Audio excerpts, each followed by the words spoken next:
Hello and welcome back for another budget with me video. I'm so excited. In this video, I'll be budgeting for some of my core expenses. We do have a lot of ground to cover with this one, okay? So my check is a little less than normal, but let's see what I do with it. Keep watching. If you haven't done so, subscribe to this channel to join a community of believers who are paying off debt, building wealth, and using money for God's will and His glory. So let us get into it.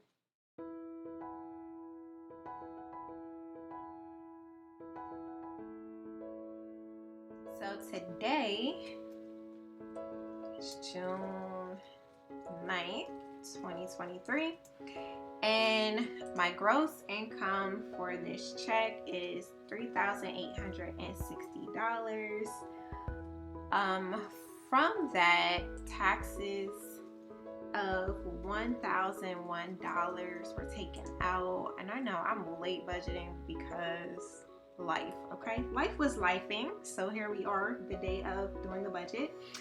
I am using the Vertex42 Zero Based budget. I'll put the link in the description box below. It is free. I'm not affiliated with them. Just use it if you want to. I probably will create my own zero-based budget because I don't like the order of this one, but we'll see. So next up is my FSA. That is $21. And this covers like medical co-pays. It covers certain hygiene products and other things on a tax-free basis. My family doesn't spend much on healthcare, so that's why it's only $21, but that comes out every 2 weeks from my paycheck. My husband covers our health insurance through his employer, so I don't have a lot of health expenses coming out of my checks. Next, we have my 401k, and $232 came out of my check for that. For this company, it matches around 55% of the first 6% that I contribute. So I am contributing the 6% so I can get my full match. Moving on, I tithe. By now you should know that I tithe off of my gross. So for this paycheck, that will be $386. Next up is my mortgage. This week I'm going to put away $686. I save a different amount each week based on what's going on for my family, and this just goes into my savings account, and the Friday before the due date I will pay my mortgage payment. If the payment is due on a Friday, then it just gets paid that Fridays. Typically any bills that are due come out the Friday before they're due because I just like the money to be out of my account immediately when I get paid. This helps to avoid any money being spent on other things that should go to bills. So that's just my way of doing things, and it has worked for me for many years now. So that is that. Next up is our car insurance. We have our policies together, and that is due next week. So I'm going to allocate $112 for that. That's how much is due. That's on auto pay, so it'll just come out whenever it's due. Next up, I allocate $7 every week to go to a sinking fund for car maintenance. So this is for like oil changes, car registration. That typically is enough. We do have older cars, so we probably need more to go to that, but for right now, that's what it is. And that is it in this section. Next, we have debt. So the only debt I'm paying on this week is my student loans. I allocate $341 every week to my student loan payment. And the student loan company will probably put all of this on the subsidized portion of my loan that has the smaller balance, and they just seem to put all extra payments towards that portion of the loan. Kind of out of my control. but it is fine with me. The next thing is my water bill. I allocate $12 every week towards my water bill. That seems to be spot on. I should be getting the actual bill the end of this month. So once I get that bill, I just take all the money out of my savings that I've allocated towards this bill and just pay the bill off immediately. And it works for me. Next up is a bill that I dislike. It's the internet cable and phone bill. We do have a bundle and the amount is $269, which I just think is astronomically high. We definitely use internet. I work from home. There's no way that we could not have internet. The cable is a different situation. However, I see no way that my husband will ever get rid of the cable. And so here we are. I definitely need to find some type of compromise with my husband on this bill, because I just think that is money that could be best used elsewhere. But it is what it is. We do have a house phone that we barely use as well. So really, I don't feel like we need the house phone either. But once again, we got to compromise in some way, shape, or form. Next up is our water line. That's $9. And I put that away every week. We pay the water line bill once per year. This is the physical line that brings water to my house. We live in a new development, and apparently with new developments you have to pay for the water line. So that's something I did not know going into this. And this can actually be considered a debt, because we have to pay it for the next, I guess we have 20 plus more years of paying for this water line. But it can be paid off early. I just don't think it's a good idea to pay it off if I don't know that I'm going to be in this house for forever. I don't really have any intentions of moving, but you just never know. And so if we decide to move at some point down the line, the new owner would have to take over the remaining balance of the water bill.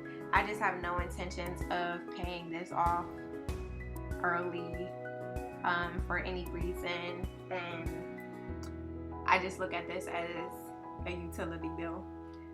Up next are my filters. Now these are my HVAC filters and the water filter on my refrigerator. I allocate $5 per week in a sinking fund for those. So it really comes in handy. Like, I just had to replace my furnace filter and I have it set up on auto, like an automatic subscription with like a Home Depot, and they just sent my furnace filter and just took the money right out of my account, and it just worked out really smoothly. So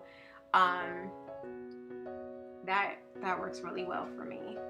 Next up is life insurance. Actually, I do have a subscription of $14 that is going to come out. Next up is life insurance, and I pay $27 per month on this particular policy. This is the larger of two policies. Yes, I said the larger. It is a term policy, and I believe there's about 17 years left on the term. This will cover a little bit beyond my kids being grown and self-sufficient. I just want you guys to see that term life insurance is very inexpensive if you are in relatively good health and are relatively young. I purchased this policy in my 30s, so the $27 premium will remain the same for as long as I have the policy. My other policy lasts until I'm about 85. I doubt I keep that policy that long just because I don't think I'm going to need it. But I do plan to stay insured until my kids are out the house and my house is paid off. After that point, I'll have to consider or not whether I will need life insurance or not. Next we have my flood insurance. That is $9. I also pay $25. Well, I put $25 a week per way for my HOA fee, which I also don't like either.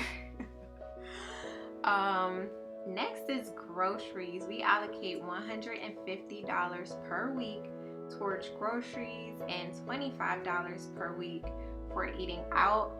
I try to stay way below the $150 mark on groceries because it is pretty much guaranteed at this point that my husband's going to make 2 or 3 mini grocery runs during the week. So I try to stay well below the $150 to compensate for him doing these little mini grocery runs. We do cook throughout the week. We both like to cook, so we save money by cooking. I shop online, so I'm able to compare prices, and I just go and pick my groceries up. I also have a stockpile of food for emergencies, but I also have used it if we ran out of food during the week and we were at our grocery budget limit. That rarely happens, but it is nice being able to take a pack of chicken off the deep freezer when I need it. So that's it for the food. Let's move on to gas. My husband has to commute about 2 hours per day, and so he's spending about $120 per week on gas. This will go down soon, but for now, that is what it is. Next, we allocate $30 per week for gifts. This covers birthday gifts and Christmas gifts, and it all goes into a sinking fund, and we pull it out as needed. Next is an instrument. One of my children plays an instrument, and it costs $45 per month to rent. It is a rent-to-own situation. This was my child's first year playing the instrument, but it looks like it's going to be a keeper. So my husband and I will need to discuss just purchasing the instrument outright.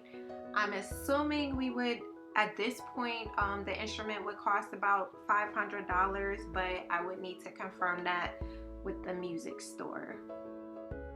Moving on, we saved $10 per week on birthday expenses for our children. This seems to be sufficient to cover their birthday expenses when their birthdays come around.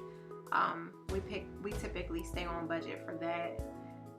Next up is children's activities. We save $15 per week for that, and this covers summer camps and sports activities throughout the year. We probably spend more than what we are saving on that, so we may need to look into increasing that in the future.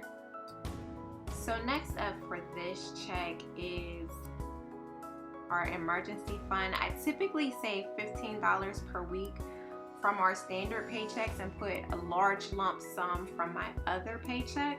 However, this week I'm going to save $65. I just kind of want to establish a small reserve within our checking account to cover miscellaneous expenses, because quite frankly, my husband doesn't really care anything about this budget.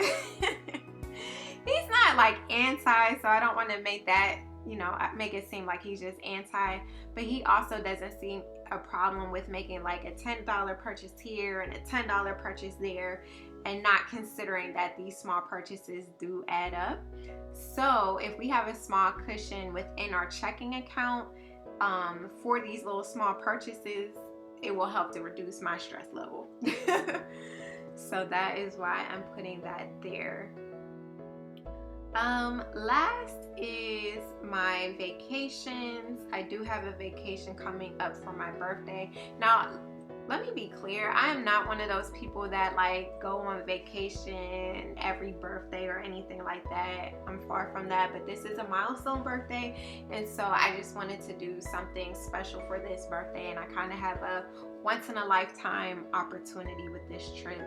So I wanted to do that, and I know that sounds cliche, but I really do think it's a once in a lifetime opportunity, and I'll share more about that trip after I go. I don't like to share what I'm doing beforehand, but I will share after I go and let you know how that goes. But this is the final payment on this trip. I will need travel insurance. which I just pulled quotes for that, and that travel insurance will be about $253. I'm not going to do that during this paycheck, but I'll pay that out of my check for next week. However, this week I will pay off the $158 balance, and we also have a wedding that is international that I've been saving $66 per week for. So that's something that me and my husband will be going to together. And hopefully that trip will be paid off next month as well.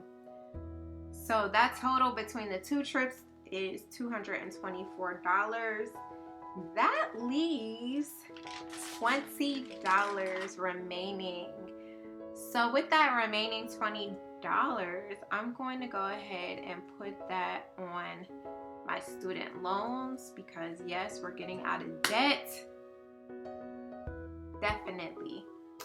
So that's it. Whew, that was a lot to cover. This was a long one, but we're through. So I just want to thank you so much. Thank you to my subscribers for your support. I love reading your comments. I appreciate your encouragement. I appreciate those of you who have left advice for me. Please stay tuned, as I will be posting another debt update video. I have been making some progress, so I can't wait to share that with you. If you haven't done so already, please like this video and subscribe to my channel. I love you with the love of Christ. Be blessed.